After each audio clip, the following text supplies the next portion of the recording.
Hey guys, I'm going to show you how to change display name in Canva.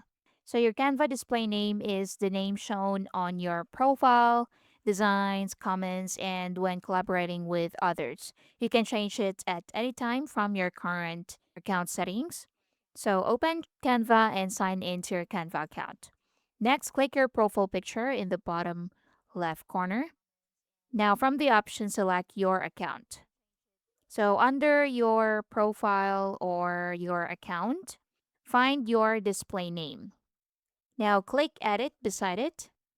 Then enter your new first name and last name or the name you want to display. So, once done, click Save to apply the changes. And that's it. If you're using Canva on mobile, you can open the Canva app on your Android or iPhone, then tap the menu or your profile icon. Then tap your account or edit profile. Then update your display name and tap save. Now, if your new display name doesn't appear right away, try these fixes. You can refresh the Canva website or restart the app. So click this reload.